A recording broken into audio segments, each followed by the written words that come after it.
Hello guys, welcome to my channel, welcome back to Talk Barca. I hope you all are doing well. In today's video, we will be discussing about Barcelona versus Bayern Munich, talking about everything. Unfortunately, it wasn't the match we all expected and the scoreline wasn't something we all hoped. But unfortunately, it's Bayern Munich 3, Barcelona 0. We will be talking about everything, discussing the full match. So come on, let's get on with it.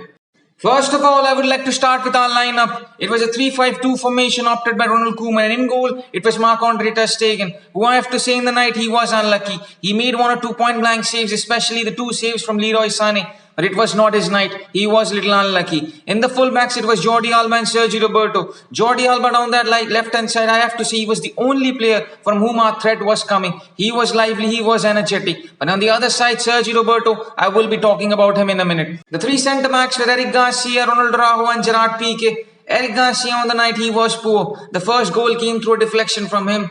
Gerard Piqué had a subpar performance. And on the other hand, Ronald Araujo is the only player I think could held his head high. He had a good performance. He was trying to make things. He was blocking shots. He was lively. He was throwing in tackles. He was good overall. And in the midfield, it was Pedri, Busquets and Frenkie de Jong. And I have to say 3 of them were okay, especially Pedri and Frenkie de Jong. They were trying to make things happen. Busquets was making missed passes 1 or 2 times. But overall, our midfield did okay. And our front line, I have to say Memphis Depay and Luke de Jong. Memphis Depay was doing everything perfect, but he was on the wrong side of the pitch. He was always in that defensive area, on the midfield area. He should always be present in that attacking place where he can possess that threat. He should be within the opponent's 2 centre-backs. But unfortunately, he was in the wrong place. And Luke de Jong, I don't know how many touches he had. Maybe 5, 10. Max to max 12 touches he had in the full game. He stayed in the field for around 60-70 minutes. On the other hand, it was Sergi Roberto down that right back spot. I have said it time and time previously. Roberto down that right back spot against big teams doesn't help. But still, Ronald Koeman opted for him in that right back spot. Roberto, whenever he had the ball, he tried to back pass it. There was no threat coming from him. There was no passes in the box. There was no crosses in the box from him. When you have a player like Luke de Jong, who is an aerial threat, who is an aerial presence, you need to put crosses inside the box so that he can play, he can do his job. But unfortunately, there was nothing coming from that right-hand side. I don't want to bash these 2 players, especially because these 2 are our players. But Roberto, we all know he doesn't have that pace of Dest or Jordi Alba. But he needs to be aware. He needs to have his positioning, his game right. He needs to have that awareness perfectly. But unfortunately, it was nothing. Luke de Jong, on the other hand, clearly he looked like he didn't have any match sharpness. But one thing that I didn't like about him, he was strolling around in the pitch. When you are new in the team, you need to show that hunger. You need to show that dedication. You need to do the pressing. You need to make some runs. You need to help the team offensively. You need to help the team defensively. You need to do that. You need to show the fans that you are trying something. But unfortunately, at least I didn't see anything from him. He was not making any runs. He was just standing there, hoping for some crosses in the box or hoping for something. Unfortunately, the delivery wasn't given to him. But still, I expected a little more from him. At least I wanted to see that hunger, especially from Luke de Jong. But I didn't see any. On the other hand, I really hope Koeman can bring the best out of Luke de Jong and Sergi Roberto especially.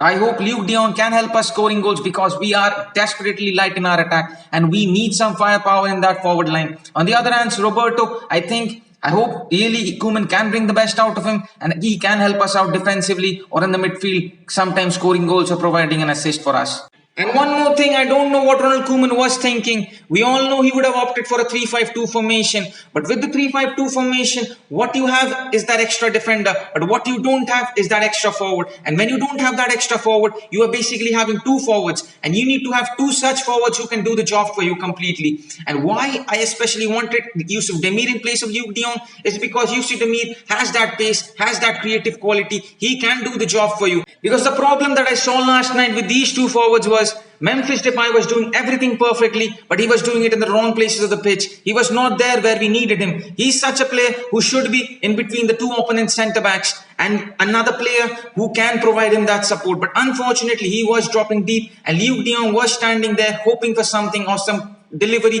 or some outlet to him. But unfortunately, he was getting nothing.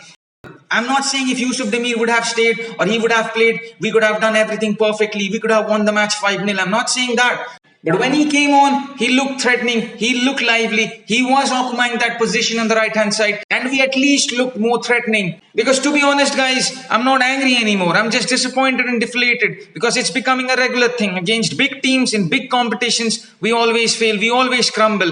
But I still believe there is light at the end of the tunnel. I don't know how much long it will take us to get to that level, but we will be getting back. And I want to end this video in a positive note. I don't want to end it in a negative way. But the one positive that I saw from this match was our young players. Yusuf Demir, Gavi, Alejandro Balde, they were all lively, they were all energetic. They looked like they wanted to do something. Even Gavi, he was throwing in tackles. He didn't care if he had a foul or he had a yellow card or a red card. He just wanted to go out there and help his team. On the other hand, Alejandro Balde, he was electric. He was energetic down that left-hand side. Personally, I would really love if Ronald Koeman gives him more chances in the upcoming matches.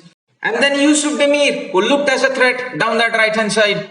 We just have to hang in there, guys. It's a tough time for all of us. We can get there where we want to go. It is just going to take some time because I see a bright future with this team. And I really hope Koeman learns from his mistakes and we see improvements in the upcoming matches. So that is it for today's video, guys. Do let me know your thoughts in the comment section down below, or what you thought about our match and where do you think our team needs improvements. And thank you so much for watching. Up till then, don't forget to like, share, comment and hit that subscribe button, and I'll see you on the next one.